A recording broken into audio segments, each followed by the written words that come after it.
Nesse domingo, o Guarani estreia no Campeonato Brasileiro da Série C, recebendo o Maringá no Estádio Brinco de Ouro da Princesa às 4 da tarde. Sob o comando do técnico Maurício Souza, desde o início do Campeonato Paulista, o Bugre deve manter a base do time que disputou o estadual. No Paulistão, o início foi animador. Nas 7 primeiras rodadas, o Alviverde liderava o Grupo C com 10 pontos conquistados. Mas nas últimas 5 partidas, faltou fôlego e o Guarani não conquistou nenhuma vitória. A queda no desempenho, na reta final da primeira fase, custou a classificação para as quartas de final. Após a eliminação, um dos focos do Guarani nos mais de 40 dias sem compromissos foi a recuperação física de jogadores como Caio Melo, volante que se lesionou durante a disputa do estadual e agora fica à disposição para o elenco.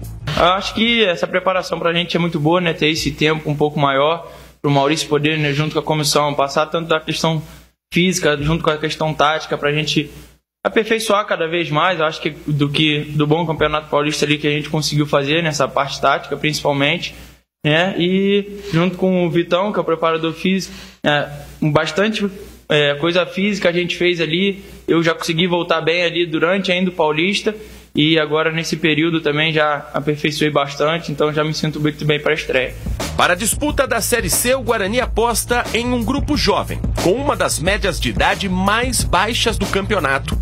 Entre os 8 reforços na janela, apenas 2 têm mais de 25 anos. Então vai ser uma competição muito difícil, a gente sabe disso, mas eu acho que futebol não tem idade, né? Eu acho que se tem qualidade tem que estar jogando, tem que estar em campo, tem que estar na arena. Então acho que o nosso time é uma prova viva disso. Como único campeão brasileiro presente na divisão, o objetivo do Guarani, claro, é o acesso o quanto antes à Série B do Brasileiro. A gente está mirando alto, a gente está mirando o acesso para depois sim pensar num título, mas vamos buscar esse acesso com tudo. Essa vai ser a 7ª vez que o Guarani disputa a 3ª divisão do Campeonato Nacional. E o retrospecto nas estreias não é nada bom. Em 6 partidas foram 3 empates, 2 derrotas e apenas uma vitória. Justamente no ano do acesso e vice-campeonato, em 2016. Naquela ocasião, o Guarani goleou o Guaratinguetá por 4-0 no Brinco de Ouro. Em busca de repetir o bom começo do estadual, e quem sabe trazer essa mística do passado também na Série C, Maurício deve escalar o Guarani com Fred Conte no gol, Lucas Justen, Rafael Rodrigues, Lucas Rafael e Emerson Barbosa, Natan Camargo, Anderson Leite e Pablo Baianinho pelo meio, Rafael Bilu, João Vitor e Denis Júnior ou Samuel fechando o trio de ataque. A única ausência deve ser Andrei Ventura, que chegou ao Brinco de Ouro nesta semana após a saída de Gabriel Mesquita. Inclusive, o goleiro foi anunciado oficialmente na tarde de ontem, junto com o atacante Cristiano, que disputou a última Série A2 do Paulistão pelo São José. Em busca do retorno imediato à Série B do Brasileiro, o Guarani espera contar com o apoio da torcida durante a competição. Com ingressos a partir de R$ 5,00 a meia entrada, o Bugre inicia a trajetória na Série C contra o vice-campeão paranaense. Sim, como um privilégio de estar vestindo essa camisa, né, uma camisa pesada para você chegar numa Série C e realmente os outros times virem jogar aqui com um pouco de receio contra nós, então acho que não tem essa pressão. Eu trato como um privilégio estar jogando com a camisa do Guarani, honrando, jogando por essa torcida maravilhosa. A expectativa é, claro, evidentemente, de vitória, porque, embora o campeonato tenha 19 rodadas, estou sempre falando aqui que um time, para fazer uma boa campanha, tem que vencer 70% dos pontos disputados em casa. E um outro detalhe, não tem retorno. Então, pontos perdidos num jogo não tem como recuperar, porque não tem o jogo da volta. Então é um campeonato que tem que ter muita inteligência para disputar. Todo mundo entra em campo querendo vencer.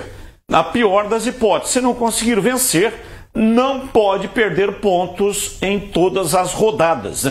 Minimamente tem que conseguir um empate, porque essa somatória de pontos é que vai dar a classificação entre os 8.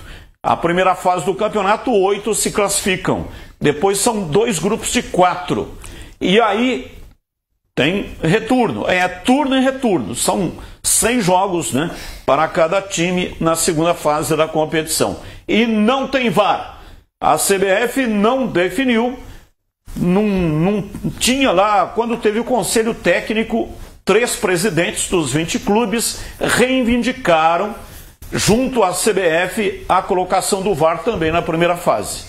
Ano passado não teve e esse ano também não terá. A CBF diz que está investindo mais de 100 milhões de reais para a disputa dessa competição. São passagens, arbitragem, estadia de hotel, etc. Todas as despesas pagas para a disputa da competição. Mas não teremos o VAR na primeira rodada. Então, o campeonato é o campeonato raiz. É como tinha antigamente. Então não tem o recurso eletrônico. Vale aquilo que a arbitragem definir no campo de jogo. Melhor ou pior? Não sei se eu lamento, viu? No estágio que a arbitragem está no Brasil, não sei se dá para lamentar, não ter VAR. De qualquer maneira, o grande perigo, né, e o risco é que, com certeza, as escalações dos árbitros que vão trabalhar na Série C são árbitros iniciantes, de centros não tão competitivos em termos de futebol e campeonato. Eu me preocupo. Agora, em relação ao VAR, do jeito que o VAR é praticado no Brasil, não sei se faz muita falta. O que eu estou preocupado é com a qualidade técnica da arbitragem. Com muita gente envolvida, a gente tem visto mais erros do que quando tinha menos gente envolvida. Sabe por quê? Porque o ser humano, ele tem um defeito de fabricação chamado vaidade. E aí o árbitro de campo já deu, mas deu errado, mas ele não vai lá na casinha onde está o monitor, porque ele vai ter que rever, ele sabe que quando o VAR chama, vai dar uma olhada aqui, não foi pênalti não. Aí ele fala, não, mas eu estava convicto porque a última palavra é dele. Então, na verdade, eles não se entendem. Eu fiz uma conta rápida aqui, no Congresso Nacional, nós temos entre deputados e senadores 594 componentes. Eles resolvem a situação do Brasil. 594. 513 deputados e 81 senadores. O povo brasileiro está bem? A economia está bem? A saúde está bem? A violência acabou? A educação está legal? Então, às vezes, muita gente mais atrapalha do que ajuda. Eu prefiro sem VAR. A gente tem observado, né, rapidamente, não é esse o assunto, mas os erros que estão acontecendo tem muito mais a participação do VAR do que o árbitro do campo. Verdade. Então, pode ser que não aconteça, mas deve, com arbitragem raiz, olha que absurdo que eu vou falar. Com arbitragem raiz, sem a tecnologia, pode melhorar. E também detalhe, a gente vai embora mais cedo, né? Porque com o VAR o jogo tem 150 minutos. E a gente ganha a mesma coisa, a gente ganha para 90, companheiro. Entendeu? Nós não ganhamos hora extra. O jogo ficou muito longo, né? Tá louco, eu saio cansado. Eu saio ronqueira. E para o narrador também é melhor, porque você já cansou nesse tempo curto aqui de narrar gol que não aconteceu depois, não foi validado. Olha, isso é um negócio terrível. O gol acontece, a torcida vibra, o jogador sai correndo, né? E aquela vibração imensa e o narrador gritando. E o narrador esgoelando. Aí daqui a pouco vem lá o VAR. O gol não aconteceu. Isso aí, Batista. Não vai falar. Não, pelo amor de Deus, o horário não permite. É um orgasmo interrompido. Não permite. Interrompido. Marcha ré no orgasmo. Vamos dar uma olhada aqui no time, debater um pouco a respeito do time que o Maurício Souza vai colocar em campo no primeiro jogo. Claro que nós não temos, né, como falar mais a miúde. Porque não acompanhamos. O treinamento foi liberado para a imprensa, mas só aquele treinamento reduzido chamado treino alemão. Os caras ficam lá, toca, recebe e tal, para treinar passe e etc. Uma espécie de um bobinho um pouco mais sofisticado. Bom treinamento com grife. Um bobinho com grife, você tem razão. O último treinamento alemão que o Filipão deu foi 7-1 para a Alemanha. Então não dá para saber, né, direito lá, porque esse treinamento curto aí, reduzido, a gente não tem a noção do time titular. Mas deve ser esse, né? Com o Fred Conte, ele está um pouquinho mais à frente do que o Vinícius Júnior. Fred Conte, ano passado, fez 2 jogos pela Série B. Fez um jogo contra o Ceará 0-0 e no último jogo da Série B perdeu para a equipe do Brusque, ele era o goleiro. E esse ano ele entrou no segundo tempo. Gabriel Mesquita teve um desconforto muscular e ele entrou no segundo tempo contra o Mirassol. E aí, a linha de defesa, o meio-campo com o Anderson Leite voltando à sua posição de origem como segundo volante. A novidade é o Pablo Baianinho e lá na frente João Vitor, que Guarani adquiriu em definitivo. Ele veio emprestado lá do time do Rio de Janeiro e aí Guarani adquiriu em definitivo os direitos dele, contrato de 4 anos. E o Deni Júnior, se não tiver condição, vai o Samuel Rafael Bilu e esse time aí... Tá bem escalado. Tá bem escalado? Tá bem escalado, tá bem escalado. Tô preocupado ali que o Emerson Barbosa, eu pensei que ele tava fora do time, mas só na tela aí, né? Porque não coube ali, então ele correndo ali na pista de atletismo. Deu uma desfocada na lente da máquina Yashica, mas ficou bom, tá ótimo, tá linda a arte. Eu acho que tá bem escalado. A volta do Justin era esperado, o miolo de zaga o melhor que o Guarani tem é esse. Barbosa terminou crescendo. O Anderson Leite rende mais como segundo volante, com alguma liberdade para chegar à frente, volta à posição. Natan terminou o Paulista em alta. Pablo Baianinho, a grande expectativa. Ele vai tentar ser o jogador que o Guarani não teve no Campeonato Paulista. Tentou 4, 5 opções e não funcionaram. Todas essas opções. Vem o Pablo Baianinho para tentar ser o homem da conexão. Meio campo ataque. E aí o canhoto do lado direito, o Bilu. O destro do lado esquerdo, o João Vitor. E no miolo deve jogar o Samuel, né? Que vem treinando bem, fez gol aí em jogo treino. E eu acho que o Deni Júnior, inclusive, clinicamente pode até estar bem, mas eu acredito que não tenha treinado com a mesma intensidade e com a mesma frequência, porque ele tinha um problema físico, que o Samuel, que não jogou no Campeonato Paulista, mas já estava aí. Para mim está bem escalado, o Guarani se preparou como gente grande, foi lá para Águas de Lindóia, deu todo o conforto, concentrou o time, está levando a sério a competição. É um timaço? Não, mas é um time em plenas condições de fazer um bom papel na Série C.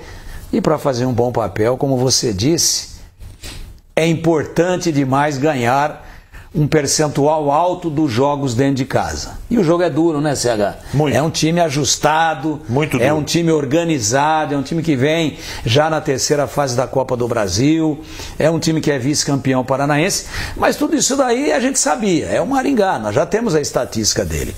Cabe ao Guarani se impor com a autoridade de quem joga dentro dos seus domínios e que não está entrando no campeonato como mero participante, e sim está entrando para subir. Bom, na CH, antes da sua fala, aqui a arte da Rádio Bandeirantes, que vai transmitir o jogo, e aqui embaixo no rodapé da tela os nossos patrocinadores: Rocha Autopeças, Seara Alimentos, Igatacado, Desktop, Sicredi, Aroma das Ervas e Pisocol. E aí, CH, Guarani, Maringá. Tudo bom, tem a torcida e eu estou muito curioso para ver o Guarani jogar, porque agora o Maurício Souza teve tempo para treinar o time, né? E recebeu alguns jogadores diferentes.